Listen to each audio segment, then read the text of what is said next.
Welcome back to Math Mini Lessons. This is lesson 50, and we're going to solve systems of inequalities. So again, when we have more than one inequality, how can we find a solution set? And what does that even mean in the context of an inequality? So first thing is we're going to express both inequalities in slope-intercept form. We're going to accurately graph both inequalities on our coordinate plane, make sure we're labeling our lines correctly, and then we're going to label where the two shades overlap with an S for solutions. Let's go to our notes section, super high level, solving a system of linear inequalities by graphing. That's going to be our strategy for today. And this means pretty much we have two or more linear inequalities that have the same variables, so x and y's are in both of them, and we want to find all the ordered pairs that make the system true. Now this does not mean listing all of them. It doesn't mean I'm going to write every single combination that makes it true. We just need to visually see and identify where it would be true for both inequalities. So high level, here's what we're going to do. Again, this is just like our criteria for success. We want to make sure they're in slope-intercept form. We want to make sure that we graph both of them correctly, and we've had some practice. We may need a little bit more. And then we want to just make sure that we're shading both where they overlap with an S. And another thing I do want to write down for each line, I'm going to write the equation on top of the inequality over each line so we can see where our solutions are. That's going to be really helpful and important. All right, let's solve the first one by hand, just like the last one, so that you can see what it's like if you don't have a calculator. If you do have a calculator at all times, that's great, but you never know. We want to make sure we can do the math. So I'm going to start with the first inequality, and I want to rewrite it in y-intercept form.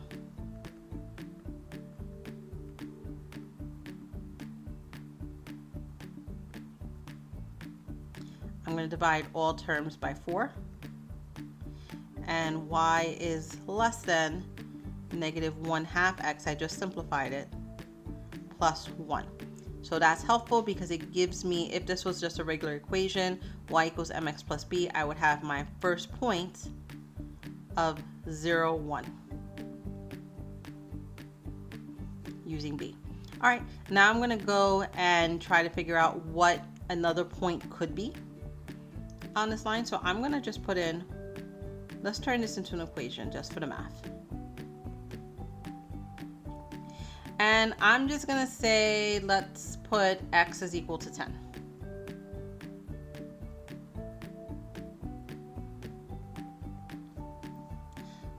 Okay, so y is equal to negative 5 plus 1. So y is equal to negative 4. So now I have another point, 10. When x is 10, y is negative 4. So I just made up some points just so I would have them in here. Let's plot them. First one would be 0, 1. And my second one would be 10, negative 4. Okay, so here's 0, 1 and 10, negative 4. Now, for me to create this line, because it is an inequality, I'm going to ask myself some questions. Is it going to be dashed? And do I go above or below? So I did rewrite this equation into y is less than negative 1/2 x plus 1. So is it dashed or is it straight?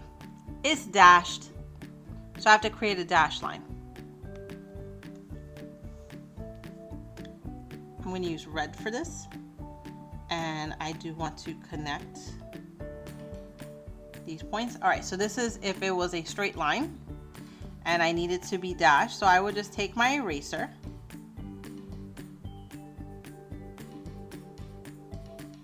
and create a dashed line.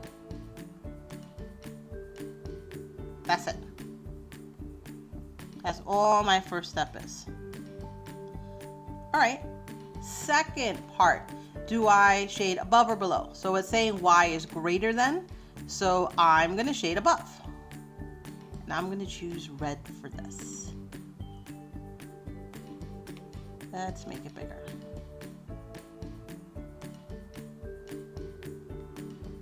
Okay, so there's my solution set. It doesn't have to be exactly on the line.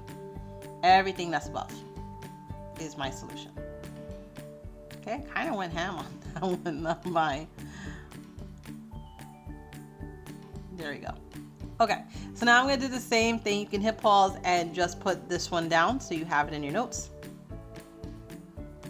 And let's do the second one. Negative x plus y is less than or equal to 4. So automatically, I know this is going to be a solid line. I'm even going to write it. Solid dashed because I can see it on the symbol. So y is less than or equal to x plus 4. So I have my first point using my intercept is going to be 0, 4. Okay, so 0, positive 4. 1, 2, 3, 4. And I got to figure out another point. So I'm going to just make this into an equation for a second. I kind of like, let's see, why don't we just make, let's just make up another one. Why don't we just make x equal to 0? So 0 is equal to x plus 4, minus 4, minus 4. I don't want to make this complicated. Negative 4 is equal to x. All right, so my next point is negative 4, 0.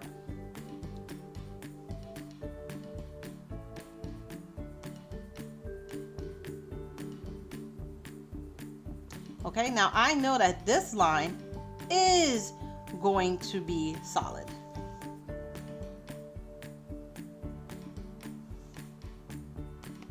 And I want to be able to distinguish between these two. So I'm going to write the equation, the inequalities, right over them. So here's negative x plus 4 is less than or equal to 4. And the other one we had was 2x plus 4y is greater than 4. Okay, awesome. So we have, this one is definitely solid.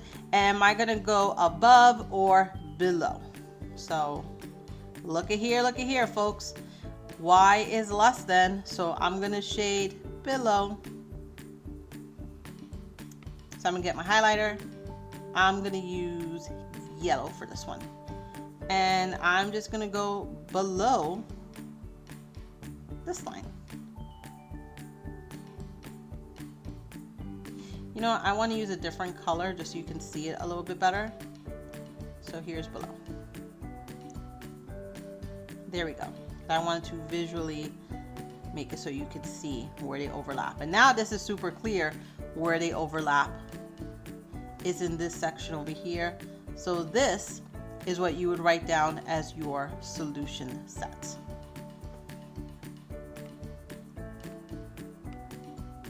Okay, so we have it written down in our notes. This represents all the places where the solutions would be. Anything that's on this line and above this dotted line is our solution.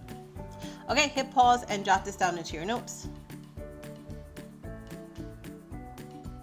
All right, now let's actually look at what it looks like on a graphing calculator. I just used Desmos and you can see it's the exact same lines. So I have negative x plus y is less than or equal to 4 on this line. And here you can see 2x plus 4y is greater than 4 on this line.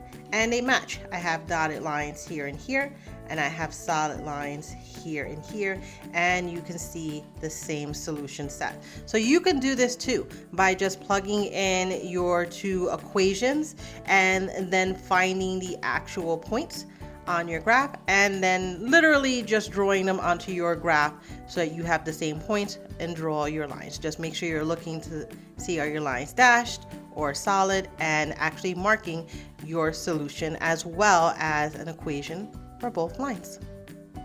All right, let's jump into a guided practice. On a set of axes in your notes, graph the following system of inequalities and determine if the point 1, 2 is a solution in the set. You can either graph this by hand or you can get a graphing calculator or go to desmos.com. All right, hit pause and graph those inequalities. Okay, so let's do a reveal in 3, 2, 1. No, this is not part of the solution set, and I'll show you an explanation in a second. First, I'm just going to show you what it looks like graphed on paper as well as using decimals. And you can see here I have my two equations. 2y plus 3x is less than or equal to 14, as well as 4x minus y is less than 2. And I put in our point, our 1, 2, which is right over here. And notice it is on a dashed line. And because it is on a dashed line, it cannot be a solution. And so if you see that on your calculators, you're going to do the same thing. You're going to take those points and also put those points onto your graph as well. And you can see I put in the answer. 1, 2 is not in the solution set because it's on a dashed line. All right, that's it for today's lesson. As you're practicing, please make sure you're using your criteria for success to build awareness in the skills that you're doing, as well as make sure you're demonstrating complete work on the page, as well as for getting feedback from others. That's it for today. I'll see you in the next one. Be well.